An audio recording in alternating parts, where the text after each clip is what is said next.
I really appreciate the opportunity to talk to you all and share some of this information.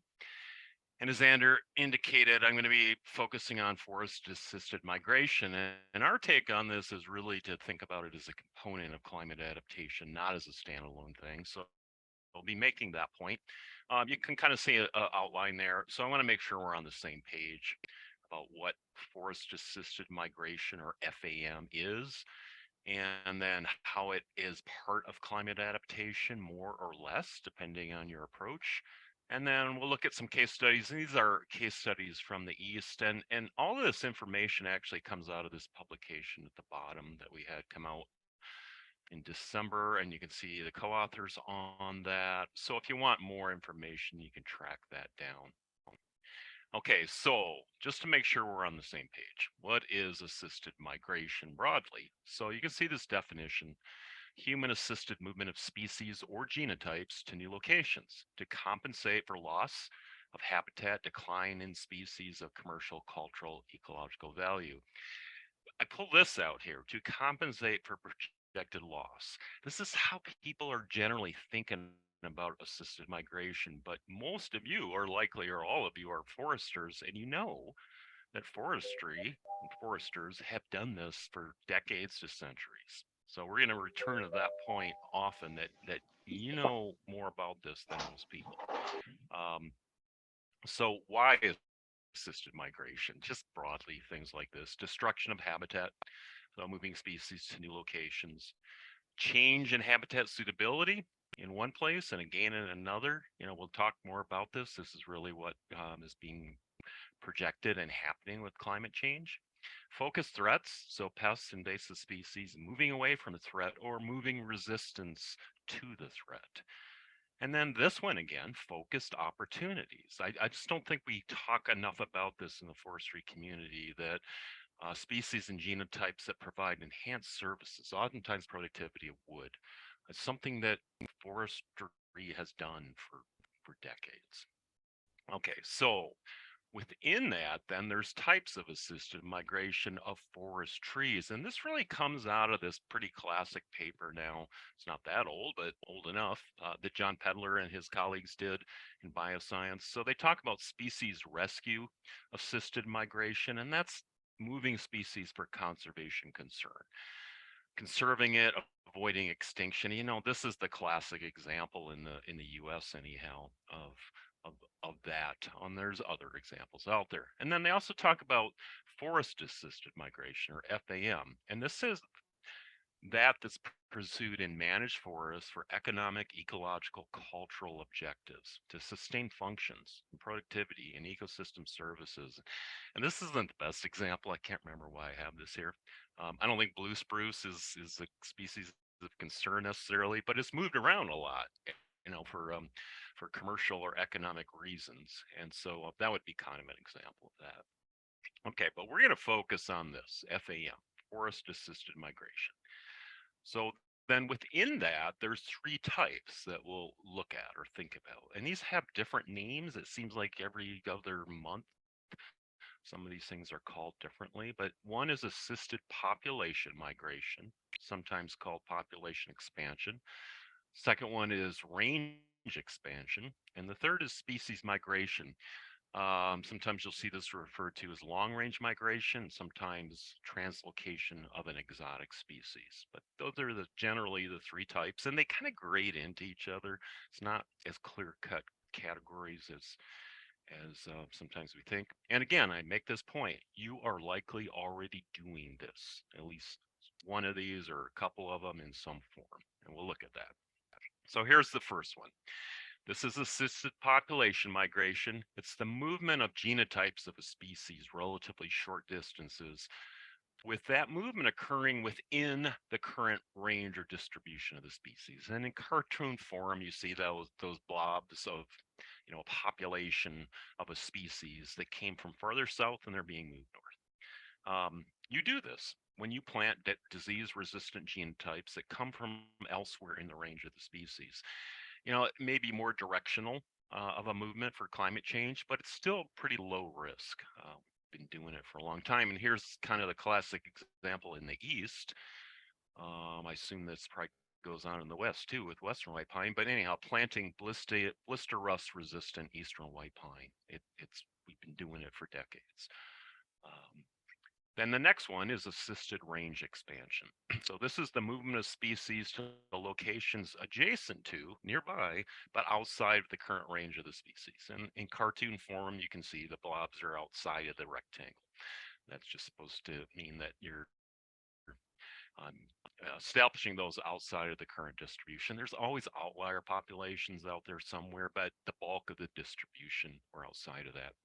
Again, practice for decades in forestry, and it's probably considered pretty low risk from a forestry standpoint, so not overly controversial from a non-climate change objective. And here's just one example we talk about in that paper: loblolly pine planted on the periphery of its native range to enhance growth. So moving out just outside of the range. And then the last one here, this is the one that usually gets people's hackles up. It's species migration, the interregional, transcontinental, or even intercontinental movement of a species well outside of its current range. It's all relative, so the blobs are up there farther, but they could be thousands of miles away, depending on the example. And again, practice in forestry for a long time, at least 160 years. It's probably much higher risk when done for climate change. And it's controversial when we start talking about doing this in a natural forest setting. So most of the time when this occurs, like these examples, they're in plantations. But anyhow, here's a couple examples of this. So Monterey pine in New Zealand, first established in 1859. And Douglas fir in Western Europe, I think Douglas fir is the second most important timber species in Western Europe now. So foresters have been doing this. It's not controversial from the standpoint of having done it for productivity or timber reasons. So let's kind of think about these three forms along gradients of acceptance and risk. And this is all relative again. So likely population migration, the least extreme form of this, has pretty high acceptance generally when it's being done for forestry. So again, like Eastern white pine resistance to blister rust.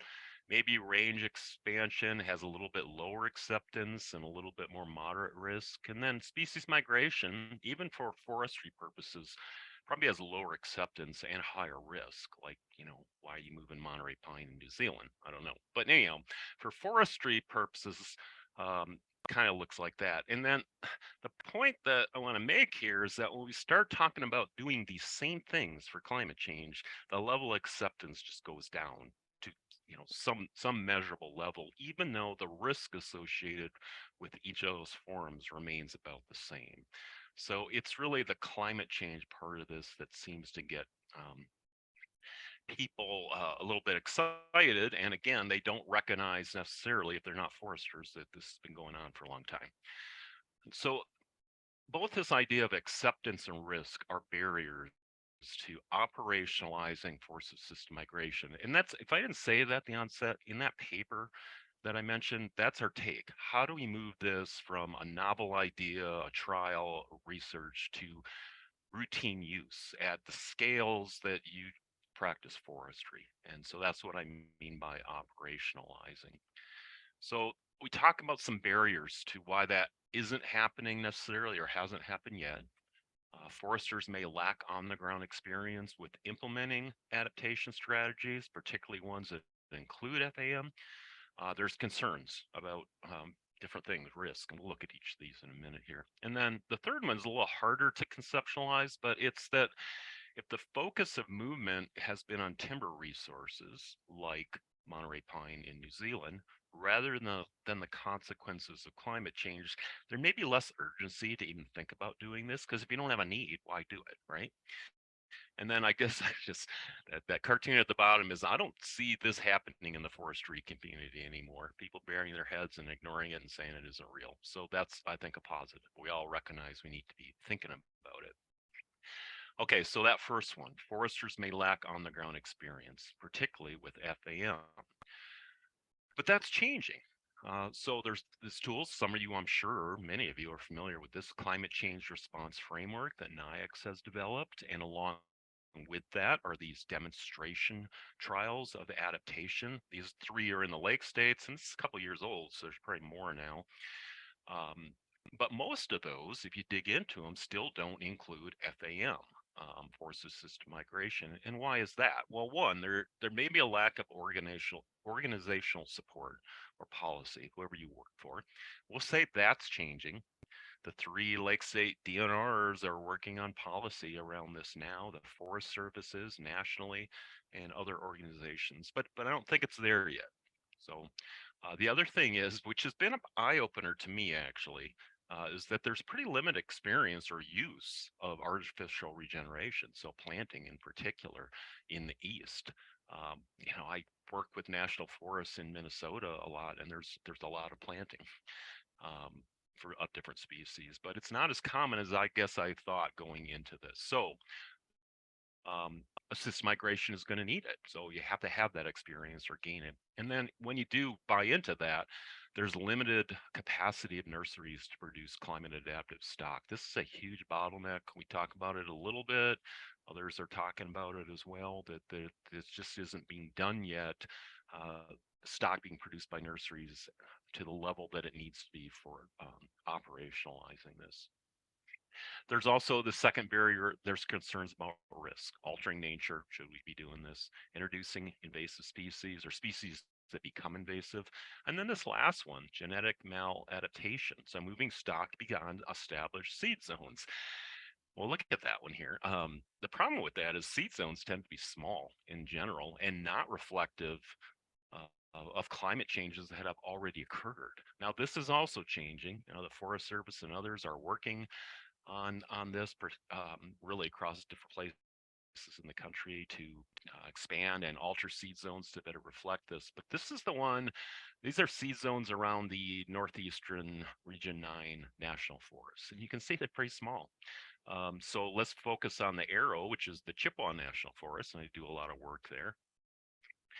And here's what the dilemma here is that on the left, those seed zones really reflect for the type of ecosystem you're in, the original vegetation associated with that area. And you can see what it was in Minnesota. And so the Chippewa, it's not all mixed pine, but a lot of it is. So it's in that area there of mixed pine. The problem is that these don't reflect by any means what's already occurred in terms of climate changes and habitat changes. And you can see that on the right. That part of Minnesota is one of the hot spots of mean annual temperature increase in the continental US. So above the 5-degree Fahrenheit threshold that people get concerned about. So it's already happened. And when we think about changes like that, I argue, and other people, geneticists that study this argue that transfers up to 125 miles north, or if you live in a mountainy world, we don't, but 350 feet in elevation are probably pretty low risk, and probably even transfers farther than that are low risk at this point. So the last barrier, this is more of a hindrance, I would say, is that, excuse me, historically, assisted migration has been for non-climate change purposes, like focusing on timber species and their productivity that we talked about earlier. And it's not always urgent to do that. If your organization doesn't have a need to do it, it's not urgent. But when we start thinking about climate change and the need for assisted migration, it's really going to be motivated by sustaining ecosystem function in the face of unprecedented change, which really increases the urgency to start doing this and being able to do it and operationalizing it. And I'll talk about this a bit more in one of the case studies, but the great example from the East is what's going on with ash forests in general. In our part of the world, it's black ash and EAB and climate change, and recognizing that those trees on the left, they actually look pretty good. They're probably like veneer black ash, which is a rarity. So it's not really a timber issue. It's what's happening in the ecosystem function because of the loss of black ash that's the concern. So it's really become urgent in our part of the world. Okay, so we'll get back to that in a bit. So there's varying levels of acceptance and risk, and those things are real. But we argue that the risk profile in many forests has already changed. Habitat shifts, altered pest behavior, loss of services, declining regeneration, such that the pursuit of FAM in an operational setting, at the scale you do forestry, is becoming urgent. And that actually doing nothing is probably a greater risk than starting to incorporate FAM. Okay, having said that, it's easier said than done.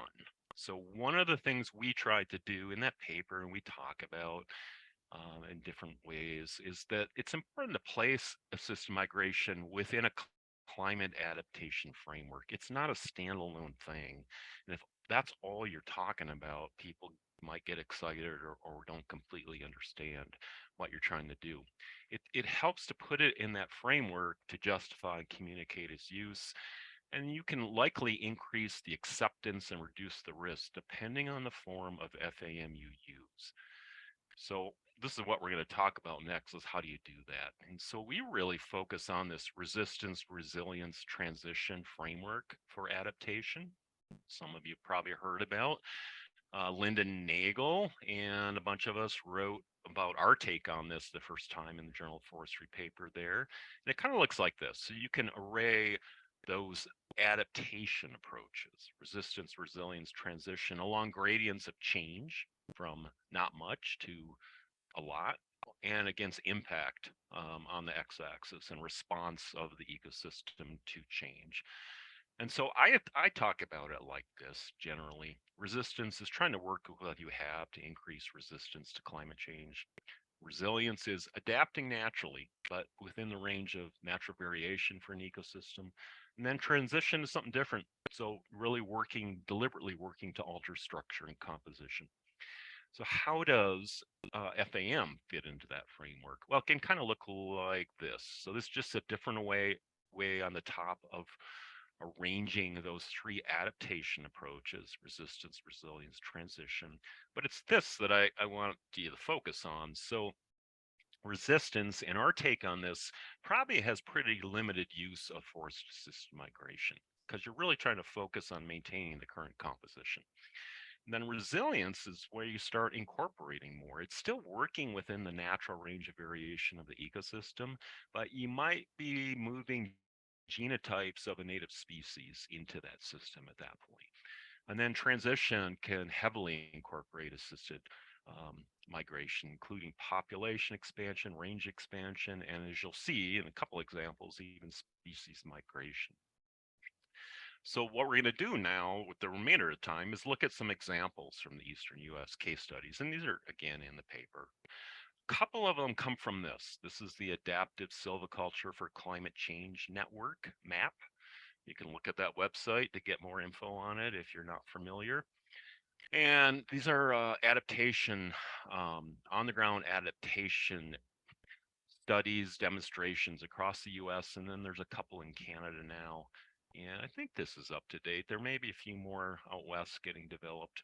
So what this is a multi-region network of locally developed adaptation approaches tailored to the forest you're in. And they're meant to provide, yeah, it's research. There's research going on in all these, but the intent is to provide managers with demonstrations and tools of adaptation into management at operational scales. Now, I would say that not all of these include FAM to the same degree, or maybe in some cases, if at all. But we're going to look at a couple that do. And the first one is this one on the Chippewa National Forest in northern Minnesota. I lead this project. And, it was established in 2014. Some of you've been there. I think Xander was there early on, way back when. And there's an air photo of the installation, the blocks and the treatments. And this is in what we call northern dry mesic mixed woodland, which is characterized by mixed severity fire. We don't think of it. People think about red pine dominated forests as being even age after stand replacing disturbance. It generally didn't work that way. More mixed severity, 2 to 3 cohorts. A lot of tree species tend to be red pine dominated, but 10 to 12 tree species and woodlands, as fire dependent ecosystems often are. And I want to point out again, this is not just plot scale research. This was the largest timber sale in Chippewa National Forest history. You can see the volumes removed, the receipts, the seedlings planted. So it's operational in that sense. Okay, so here are the component species in black that occur in this ecosystem. It's most of them. And what this also shows is predicted habitat suitability. This is from Tree Atlas version 4, and it's the high emission pathway. And so the funny thing about this is most of these component species on the left don't have huge decreases. Version 3, they did. I don't know why this changes, but small decreases to no change. But then on the right, notice those 4 on top that have large increases. Again, those are native species, those 4 in black, but large increases in habitat suitability. And then the 3 red on the bottom are predicted to increase in habitat suitability. In most cases, they're close by, but not quite there yet. So we are focusing on these species in this work. And here's what we're doing. So this is the resistance resilience transition framework and how we implement it. There's a passive treatment or a control. You can see what that looks like. Red pine dominated. These are natural origin. After fire excluded since. They're really overstocked with the dense shrub layer of mostly hazel. And they shouldn't look that way, but that is what they look like. And then this is the resistance treatment. It's meant to just retain red pine dominance in terms of relative basal area, and it's thinning to, I think we hit 110, 120, and our second entry, which is planned, is going to 90. And there's no targeted regeneration activity. So the point of this is well established red pine management. Foresters know how to do this. It's thinning. Why? It accelerates growth of the remaining trees. We also know it enhances drought resistance of those trees. And we've studied that for a bit and published on it. So it's low risk. It's easy to defend, maybe especially because it doesn't necessarily, in our take, involve any assisted migration. Okay, so then resilience is what we do next. So again, we're trying to maintain red pine dominance, but maybe about 50% of relative basal area, and increasing native to the ecosystem future adapted species. This involves kind of a variable density thinning and then regenerating with planting. There's natural regeneration stuff going on here too, but the planting is focused on future adapted native species. And here's what we planted, those 5 species. And you can see the seed source, and you can see the type of forest-assisted migration involved in my take on it. So jack pine is a local seed source, so we call it enrichment. And then the other 4, the seed sources are from east central or central Minnesota in one case. And then the eastern white pine, now this is blister rust resistant, comes from the seed orchard and nursery in Wisconsin, or seed orchard in Wisconsin that everybody uses. So I call all of those population migration in that we're moving them around, the genotypes within the range. And for those ones that we've moved north, it's about 120, 150 kilometer increase. I can't remember what that is in miles, 90 to 100 or something like that. Or more than that, right? 175, 200. No, other way around. I had it right. So less miles. Okay, so why that approach? Well, it's really aimed at restoring composition structure of the ecosystem, which are mixed species, multi-cohort. We know that. We've talked about it a bit in these publications. And I'd argue that what we're doing here is low to medium risk. It might be hard to defend if red pine timber is your focus, because we're not getting rid of red pine, but we're lessening its importance and probably its quality growth with this approach. But it's really a restoration of what these things really are meant to look like. Okay, so then our last take is the transition treatment. We're going to reduce and have red pine a lot over time and increasing future adapted species, both native and novel. It's an expanding gap of regular shelterwood, and we planted stand-wide a group of species, and it's these. So here's what we planted. Some of the same ones from the resilience treatment and the same seed source as well. The addition here is white oak, black cherry, bitternut hickory. White oak and black cherry, they're in the area. You'll see them occasionally, but they're pretty rare. Bitternut hickory is not there at all. So I call those range expansion. So in that 150 to 350 kilometer range, depending on where it's coming from. And I'm not going to go into great detail about this, but we do have ponderosa pine planted here, 4 different seed sources. It's pretty widely planted in northern Minnesota. It's not abundantly planted, but you can find it all over the place, including in the area of our study here. So we pick seed sources that have been studied in a provenance trial that University of Minnesota had, and got the 4 best performing ones from the farthest east in the range. But the movement north is in that 200 to 400-kilometer range, so I would call that species migration. And why this approach? Well, it's really aimed at adapting to end of century predictions, although I'm not sure that they're end of century quite. We may already be there in terms of some of those predictions, at least with temperature. Creating variable resource microclimate environments. And it's pretty high risk, or at least we kind of thought of it this way, in terms of moving some of these species and genotypes, and thus lower acceptance. People tend to shake their head in a negative way when we talk about ponderous pine. Um, and it's harder to defend because of the level of FAM involved. But what I'm going to show you here are some results that suggest at least some aspects of this aren't all that high risk. So this is 5th-year survival of seedlings in the transition treatment. We published the 3rd year in that paper, but this is 5th-year results. And you can see the species legend at the top, and then the species are on the x-axis, and it's just survival. And the red circles are the species removed, and the black circles are the genotypes that were moved. I guess white pine was actually a genotype moved as well. And you can see overall, there's pretty high survival of those um, more southern seed sources in northern Minnesota. And they're starting to take off in their growth too, which I'm not going to show you here. But the point of this is there's aspects of climate from in the north that's favorable to those southern species, and you know that if you're a gardener and you know about habit or hardiness zone shifts. This is reflective of that. Overall, low survival of ponderosa pine, and we don't think it's a maladaptation issue. They don't deal with competition from raspberry and hazel and big leaf aster, and where they're free to grow, they grow like gangbusters. Okay, so there's that case study. Here's the second one from the Ask Network, and this is from the New England Second College Grant Ask site that Tony D'Amato leads. And you can see a recent paper that Pete Clark, his postdoc, put out on this. And this is, New England mixed species mesic forest. And I would also, this is also operational. The entire demonstration is about 200 hectares in area. It's the largest adaptation demo in the Northeast. You can see the volumes cut and the receipts there. So, it's real forestry is the point.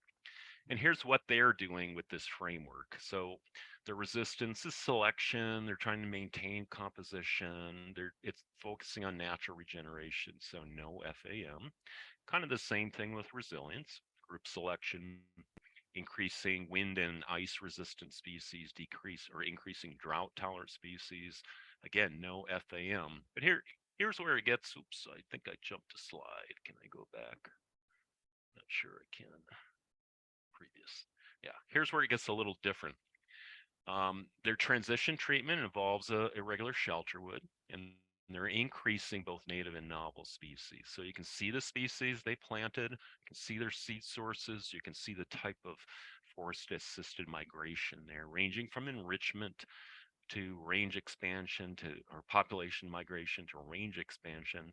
They don't have any examples of what I would call species migration, but some of them are getting close to that with hickory and chestnut and black birch. And here's just some results from that. This is their 4th-year survival data that Pete published on just recently, and it's opposite of what we have found, which is, I guess, the interesting part of this. So the highest survival are those local seed sources, enrichment plantings, and progressively lower survival of these things that were moved, which is almost opposite of what we found for whatever reason. I'm not sure. Okay, so the last case study I'll point you to is this, and I mentioned this already. It's black ash adaptation to both emerald ash borer and climate change.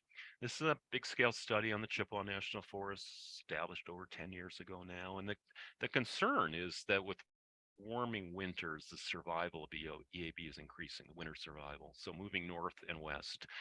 And it hasn't quite got to this yet. It is on the North Shore and it is north of the Twin Cities down in there.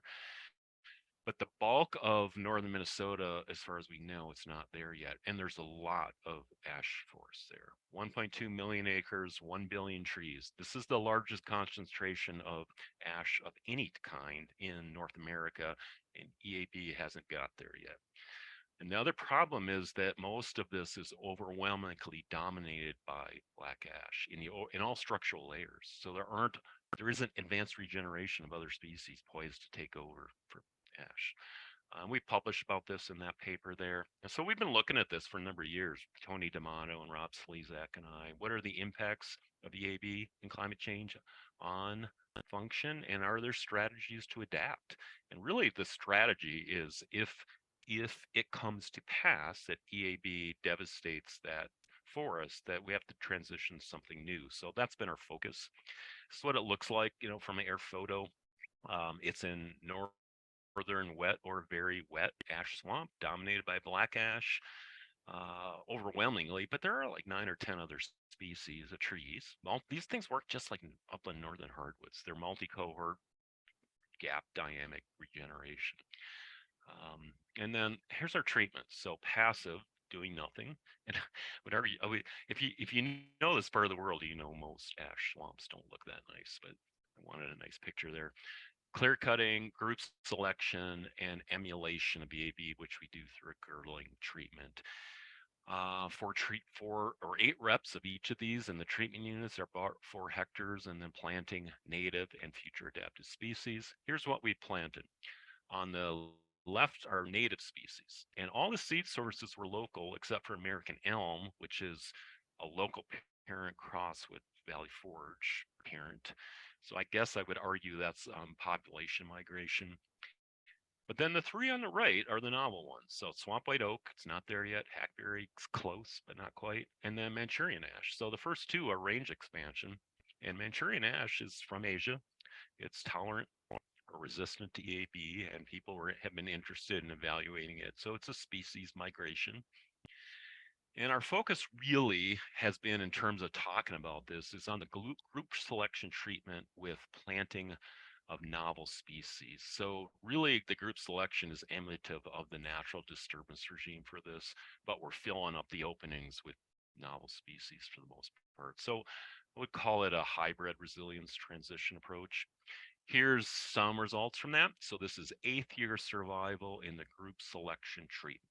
You can see what that looks like on the bottom, that circle. So that area, that circle has these 5th acre, I think they are, openings in it. And that's survival. So after 8 years, we published on that as well. You can look at it.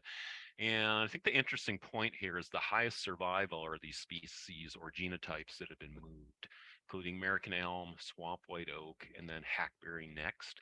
And that the survival is pretty low on a lot of the native species. And some of this has to do with the stock type but after 8 years, those things tend to kind of wash out. So we're seeing less survival with the native species. So not a huge potential to replace black ash, which is the concern, because if you lose all that transpirational potential, then these things turn into swamps, cattail swamps. So let's kind of go back to this and think about acceptance and risk of assisted migration in this black ash case study or ecosystem. And so you can think of it relatively looking like this. And I would argue that because of the concern about loss of transpiration and wetting up of these 1.2 million acres of forests, that the acceptance of doing something radical is pretty high. People aren't as concerned about introducing new species, whether it's range expansion or whether it's species migration into this setting, again, because the focus is not on timber. We don't really need to do it now. It's on ecosystem impacts. And so high acceptance for FAM in this setting because the urgency is much higher than a risk of doing nothing for the most part.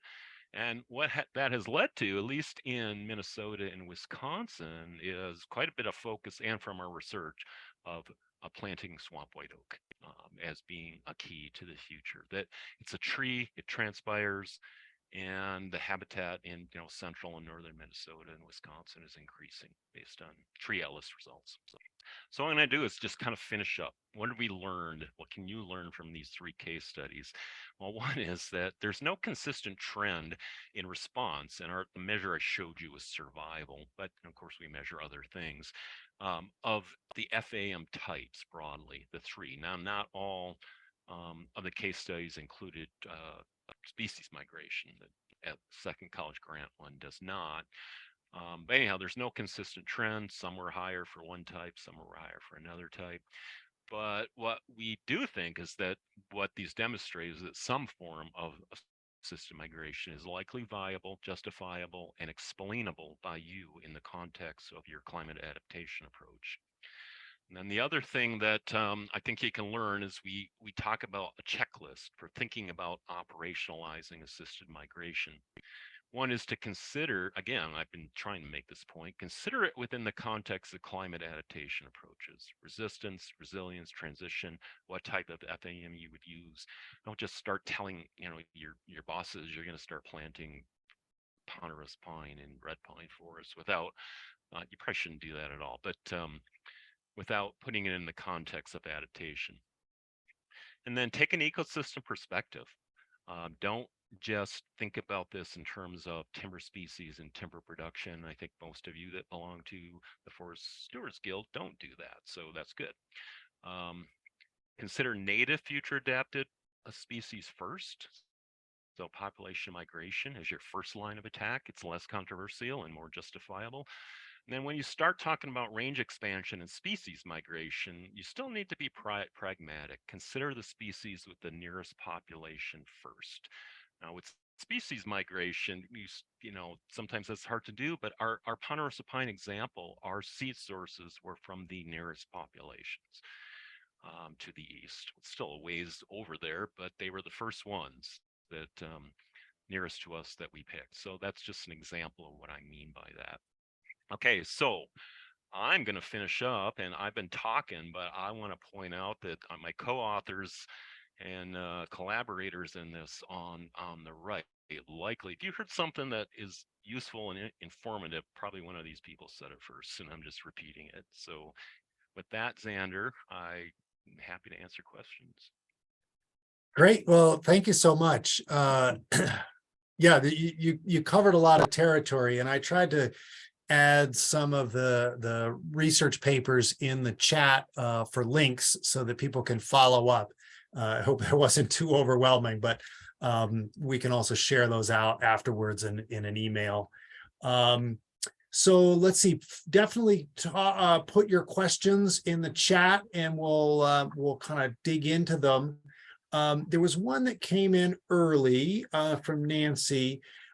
Just to clarify, Brian, what do you consider a quote unquote short distance to move a genotype? Is there kind of a heuristic, or does it sort of, I don't know, is it a it depends answer?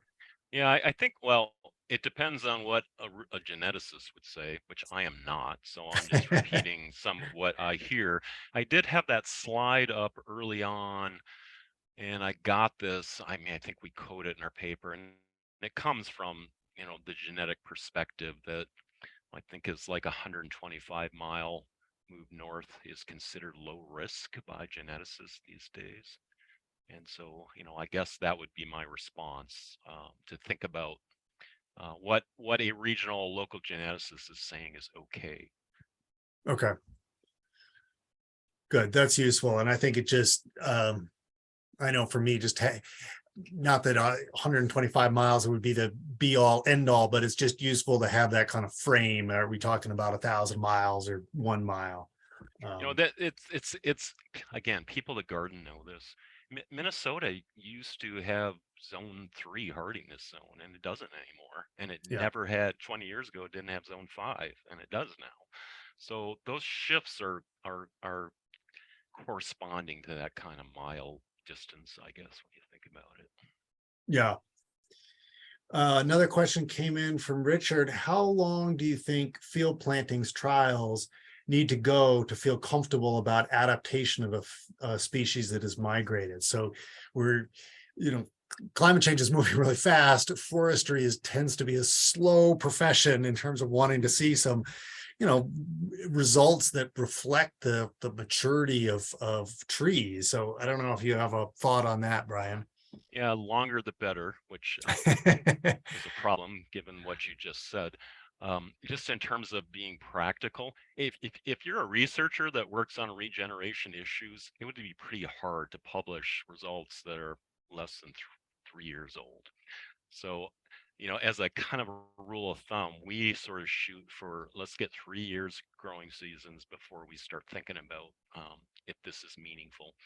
And then really within that, probably 5 to 8 years, there's people on here this call that know way better than me, what you consider to be successful regeneration. But from a research standpoint, we like to see 5 to 8 years before we start feeling comfortable about things. And that black ash experiment, we're at 11 years now on that, and even at year 8, we started thinking that what we're seeing is real.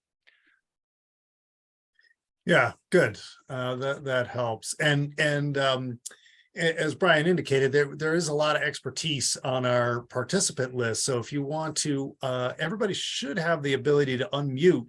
If you'd like to unmute and chime in that way, that's great. And we'll continue to do questions from the chat in the meantime. Brad asks, from an ecosystem perspective, is there a discussion or work looking at movement of plants, grasses, shrubs, i.e. not the trees, everything else, as part of this forest-assisted migration? Well, I'm sure there is. We don't work in that realm at all. We've never even thought about doing that. So I'm not up on that literature or that discussion, but I got to believe that certainly, within the context of grasslands, people are doing that or thinking about that. Within a forest setting, I'm sure it goes on, but I'm not an expert on it. Yeah, and I guess maybe this isn't where we want to go, but it calls to mind for me this issue of how forest communities move, and we generally have a perspective on a fixed community. Oh, it's a northern hardwoods community with these understory plants, but that's a relatively short duration assemblage. And as now the climate is changing so rapidly, that's going to break up and different elements are going to move at different speeds. So there's a whole lot there. But maybe that's given your focus, that's probably not a useful direction for the conversation. Yeah, it's a complicated issue for sure. We could have a whole hour discussion on that. Yeah, okay, we'll save that for the next webinar. But Michael actually asked a more practical question, and that is about deer and how deer impacted some of the New England experiments, like the Dartmouth Second Land Grant. Yeah, I don't know what they're doing specifically relative to browsing, if anything. I think that paper by P. Clark likely says it, whatever it is that they are doing. So I'm not a good, and maybe there's someone related to that project on here and they can chime in. In our case, we do bud cap our pines, including ponderosa pine and jack pine and white pine in our ask experiment, because it's a huge issue. We can't avoid it. Yeah. Yeah, it's interesting how it's not that the deer issue kind of comes from another side, but definitely complicates a lot of our work. So Scott adds in that from his perspective, he'd like to see 10 years of growth data to think about whether something is working in a slightly different location, and feels like that will eventually be a really powerful addition to add to the early 3 to 5 year survival differences. So we'll have more and more data obviously as we go on, and I guess that sort of emphasizes the importance of maintaining these sites, and sort of maintaining funding and a research team, et cetera, because we do need that future data. Yeah, I agree. And I took some of the growth data out just for time, but our wetland, our black ash experiment, like I said, I think this is year 11 we're moving into, but we did publish the 8th year growth. And I mean, swamp white oak is 10, 11, 12 foot tall in northern Minnesota. It's meant to be there. And it's an oak, and we don't have passenger pigeons. So it's probably just not there because of the difficulty of getting acorns Ah, naturally to the north. yeah, it's a great note about the passenger pigeons. I mean, so much of our ecosystem has changed as we think about, moving some acorns. Well, what process are we replicating there? Right. Um, so Richard asks, have your plantings had extreme weather events that affects us out west? Like he's using sort of more of our Western examples, like the heat dome, or, extreme cold, -10 Fahrenheit in Western Oregon. These sort of exceptional events, which we know are, at least in most places I can think of, likely be more common with a changing climate. And so is that something that you've either witnessed, or how do you kind of build that into some of your work, Brian? Yeah, that's a really good question and a good point, because that is a real test, are those extreme events. Our Minnesota stuff have been on the ground long enough. They have experienced multiple -40 Fahrenheit winters. And we do see some impact from that, in that our Manchurian ash is not doing well. It doesn't like being above the snow in that kind of cold. We got it from some nursery in North Dakota, I think, and it wasn't a cultivar that's cold tolerant. So we do see that. But for things like swamp white oak and hackberry, they're fine. And our pine plantings, true white oak and bitternut hickory, they're fine. And they've experienced that extreme cold. I don't know what we've had over the last 5-10 years in terms of our drought relative to normal conditions, but the pine, I mean, it's a droughty system, so they get dry no matter what. But yeah, so we have had some of that. Yeah, good. Well, that's good to have that data under our belts. And John comments, I think, on the some of the eastern case studies, or farther eastern case studies you mentioned, that they're fencing all the plantings, including the oaks, which makes a lot of sense, given going back to the deer issue, just because the deer browse can be so brutal. And let's see, so go ahead. I guess we're getting close on time, but so there's a kind of continuing discussion on the fencing. And John, I don't know if you want to unmute and just mention some of the fencing, just because I think those details, are we talking 8 foot or even higher? Well, mostly we're starting with 6 feet and smaller seedlings, and then going back with maintenance later, both to backfill anything that died, plus damaged fences. And these are mostly individual fences, but we've done some large area exclosures as well, as much as an acre at a time, which, and this is really a pretty small area that we're working in. It's only 2,000 acres. It's not over, a huge forest somewhere, pretty small management area. But it's been extremely successful. Mark White did a study that's published on the difference between inside the larger exclosures and for the whole biomass production inside the exclosures versus outside. So it's all species and full range of everything. And it's dramatic. It's inside it's like jungle. You can't walk through it at all, even though it's been there for 40 years. We started exclosures 40 years ago, more than 40 years ago. And so we're going with, mostly individual exclosures, 6 feet high. We maintain them or try to 5 meters. And then, so that means opening them out as well, because the trees grow out sideways. And we're not planting and growing for timber production. It's all ecological here.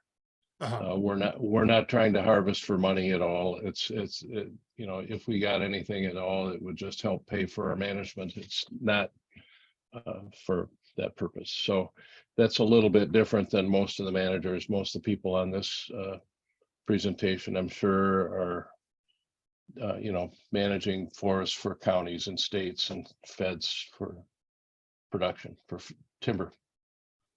Yeah, I think My guess. yeah. I know down here, the things like water and fire are driving management. So I think more and more the amount of area that gets managed for primarily timber is relatively small these days. There's a question here about getting Mark White's study, and that's with the Nature Conservancy, and we partner with them and get a lot of help from them. I can try to get that and send it to you. Great. To send out maybe in an email to your well, we can send it group. Yep. Yeah. If it's public, then we can just send it out to everybody who registered. If there's some, if we need to keep it more, we can send it more selectively, but that would be great. Thank you. And Richard asked about organizations that are routinely practicing operational assisted migration, and do they have ready access to seed sources needed, since they may vary from what they used previously. And along those lines, Brian, I'll let you talk about that a little bit, but I also wanted there's a webinar tomorrow on an assessment of native seeds and the capacity for their supply. That may be of interest on the seed front, and I'm going to paste a bunch of there's a somewhat related, a couple of other webinars, one on the family forest carbon program that we're running, and a little later in the month looking at close to nature or ecological forestry and forest birds in Ohio, I believe. So I just wanted to paste those in here in case people are interested in future options. But Brian, I'll turn it back to you if you want to talk about seed sourcing. And I think your comment about Manchurian ash kind of is a little bit in that line. Like, as we think about maybe a different suite, we may not have access that we like. Yeah, it's a good set of questions. I would argue that there aren't that many organizations or agencies that are practicing assisted migration operationally. What I do know specifically about that, we have a related project for the 3 Lake states where we're assessing that very thing, the state of the practice. And we have talked with every agency, every organization that manages forests, and it's everybody's thinking about it. Everybody's waiting for their, organizational policy, but there isn't any good examples of true operating that. I'm not saying that word right. Getting it to that scale. However, that said, there's a lot of small trials going on depending on the agency and the state. And some of it, I think, goes on without sort of the higher up knowledge of what these foresters on the ground are doing. They're just trying, which is encouraging. And we have talked with and measured some of that stuff as well. And so part of it is the policy thing and the experience thing, but then this nursery capacity is huge. And people have been writing about it, talking about it. P. Clark, who works with Tony D'Amato on the second college grant, he's got a paper that we're working on now that gets at that in more detail. He actually has talked to all the nurseries in the East and their capacity and so on. And it's a problem. Our ASK study in Red Pine, we had to go far away, in some cases, at least east-west, to get the stock numbers we needed because nurseries just aren't capable of doing it. right now. So, you know, that's going to be a barrier we have to overcome. I think that was the second part of the question that we had. Yeah. Well, we're just about at the top of the hour, and I know people probably have to jump to other meetings and things. So I want to thank everybody for jumping on. It's great to see so much interest. I think it goes back to your original point that people are talking more about this. And Brian, I really want to thank you. Thank you for taking the time, making a really clear presentation and sharing with us all. And thanks for doing the research in the first place. That's an important topic, and someone's got to put the hours in to, you know, get the seedlings in the ground and remeasure them, etc. So thank you. Yep, you're welcome. This was fun to do. Thank you. Okay, thanks everybody. I'll end it here. Bye.